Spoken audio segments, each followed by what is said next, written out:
Assalamualaikum warahmatullahi wabarakatuh.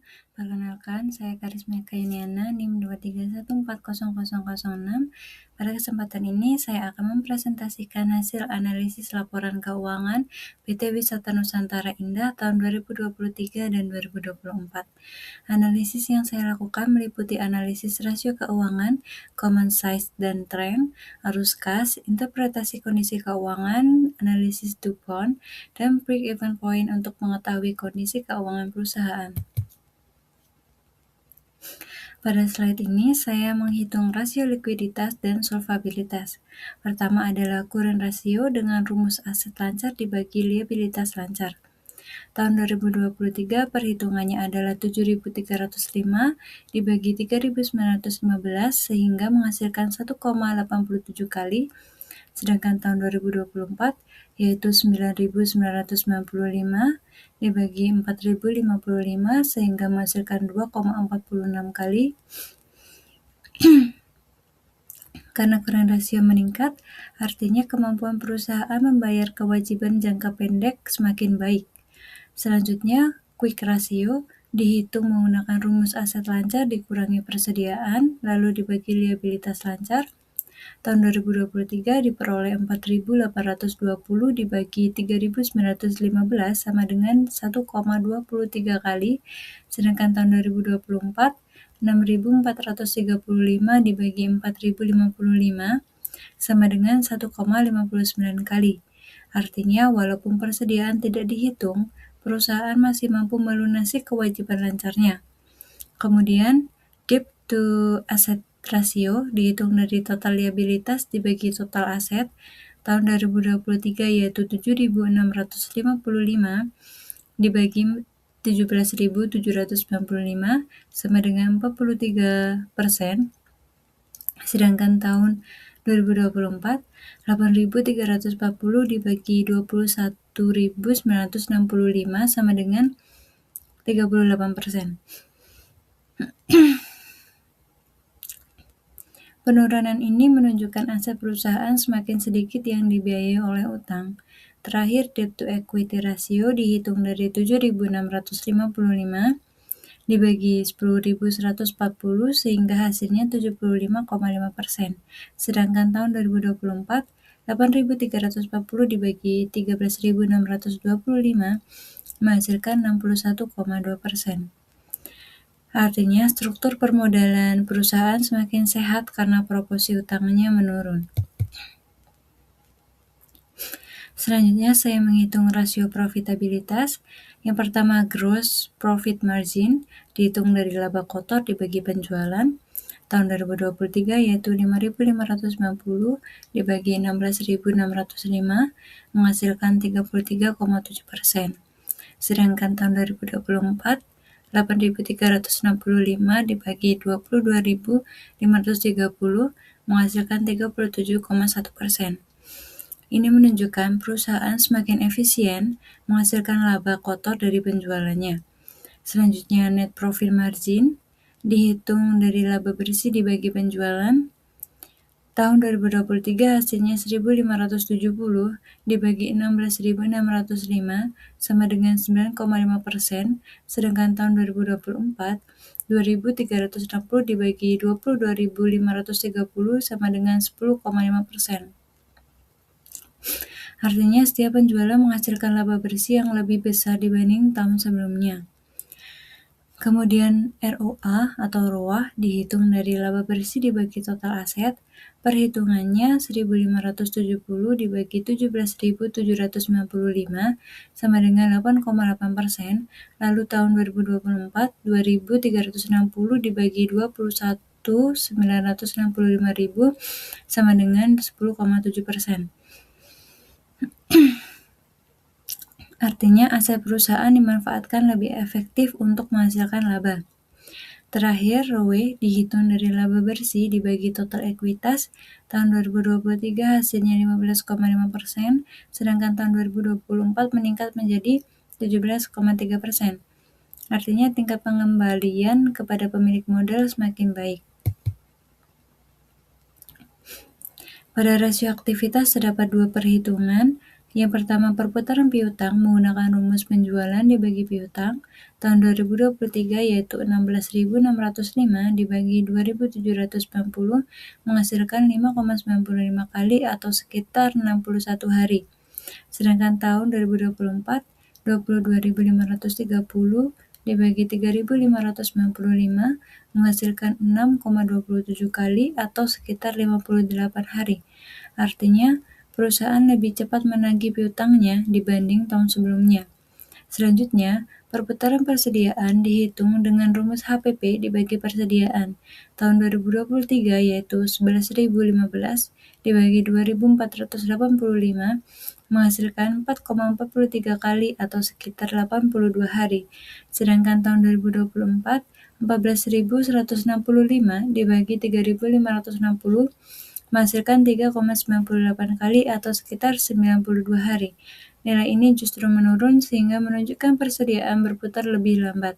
Hal ini perlu diperhatikan karena persediaan yang terlalu lama tersimpan dapat mengikat modal kerja perusahaan. Pada slide ini saya menggunakan analisis common size dengan menjadikan penjualan sebagai dasar 100%. Hasilnya menunjukkan persentase HPP terhadap penjualan menurun sehingga perusahaan lebih efisien dalam menghasilkan laba kotor. Selanjutnya, terlihat laba sebelum pajak meningkat dibanding tahun sebelumnya. Hal ini menunjukkan kinerja operasional perusahaan mengalami perbaikan meskipun perusahaan masih perlu mengendalikan beban operasional. Untuk common size neraca, seluruh akun dibandingkan dengan total aset hasilnya menunjukkan proporsi ekuitas meningkat dan liabilitas menurun. Artinya struktur modal perusahaan menjadi lebih sehat.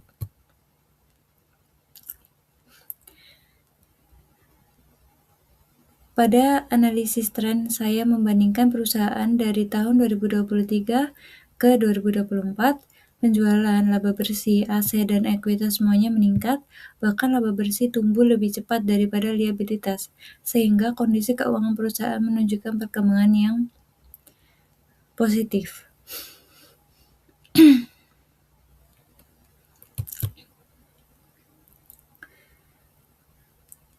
Analisis arus kas. Pada slide ini saya menganalisis arus kas operasi, investasi, dan pendanaan. Arus kas operasi meningkat lebih dari 50% sehingga perusahaan semakin mampu menghasilkan kas dari kegiatan operasionalnya.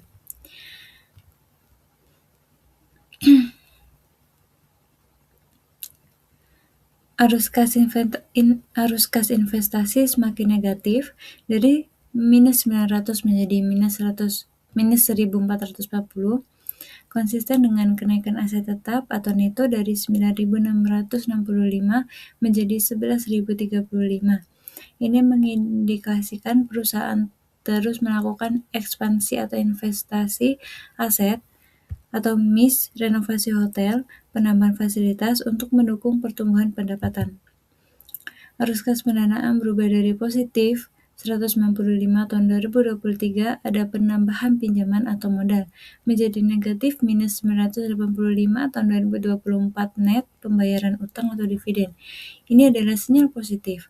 Perusahaan bertransisi dari bergantung pada pendanaan eksternal menjadi mampu membiayai dirinya sendiri atau self-financing dan mulai menurunkan utang. Free cash flow kasar atau CFO plus CFI 2023 sama dengan 2090 dikurangi 900 sama dengan 1190 di tahun 2024 3170 dikurangi 1460 sama dengan 1710. Surplus ini meningkat dan cukup untuk menutup kebutuhan investasi sekaligus membayar kembali utang, menandakan kualitas kas yang sehat dan tidak tergantung pinjaman baru.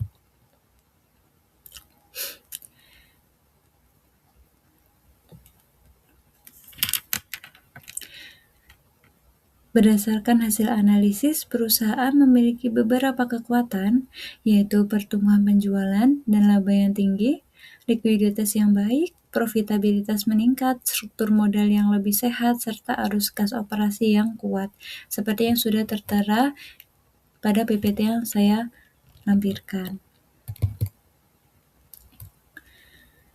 Namun, selain kekuatan tadi, perusahaan juga memiliki kelemahan, yaitu perputaran persediaan yang melambat dan beban operasional yang meningkat. Oleh karena itu, perusahaan perlu meningkatkan efisiensi biaya dan pengelolaan persediaan.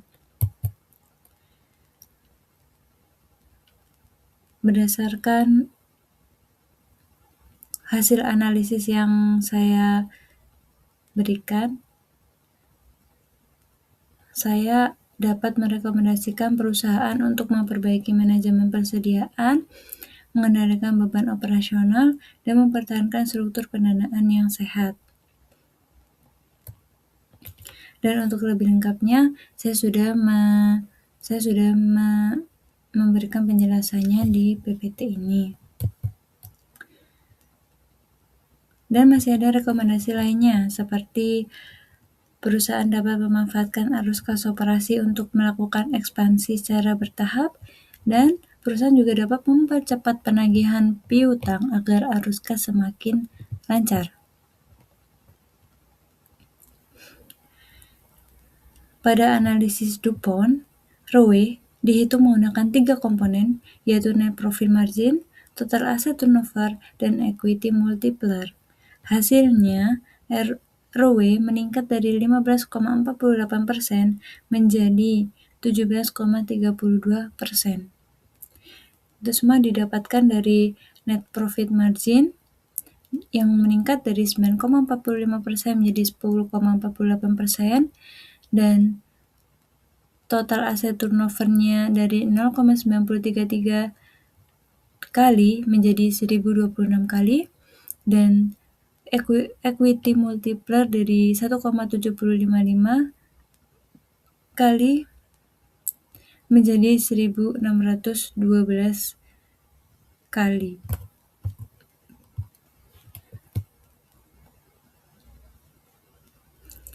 Hasil analisis perhitungan DuPont sesuai dengan hasil ROE pada analisis rasio keuangan tadi. Hal ini menunjukkan bahwa perhitungan yang dilakukan sudah sangat konsisten.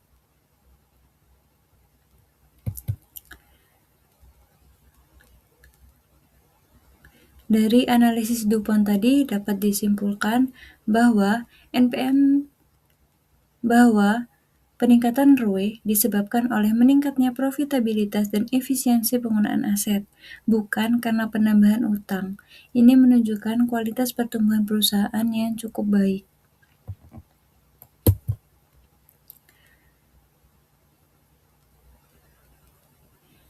Pada slide ini saya menghitung break-even point dengan rumus biaya tetap dibagi rasio margin berkontribusi.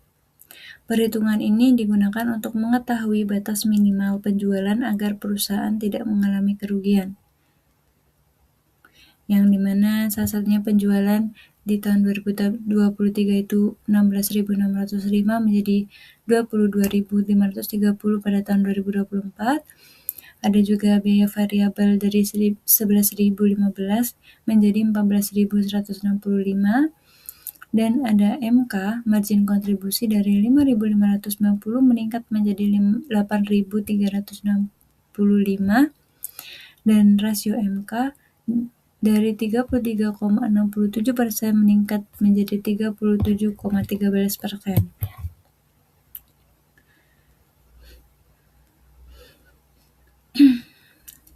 Hasilnya menunjukkan nilai break-even point meningkat karena biaya tetap perusahaan juga meningkat seiring dengan ekspansi usaha.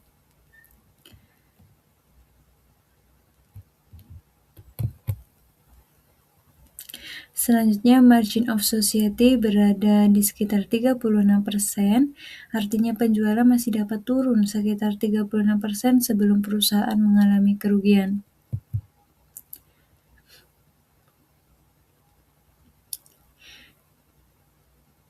Dapat disimpulkan bahwa meskipun nilai titik impas meningkat, kondisi perusahaan masih tergolong aman karena efisiensi biaya semakin baik dan perusahaan masih memiliki batas keamanan yang cukup. Sebagai kesimpulan, kondisi keuangan PT Wisata Nusantara Indah pada tahun 2024 lebih baik dibandingkan tahun 2023. Hal ini terlihat dari meningkatnya likuiditas, profitabilitas, arus kas, dan struktur modal. Namun, perusahaan tetap perlu memperbaiki pengelolaan persediaan dan mengendalikan beban operasional agar kinerjanya semakin baik. Terima kasih. Wassalamualaikum warahmatullahi wabarakatuh.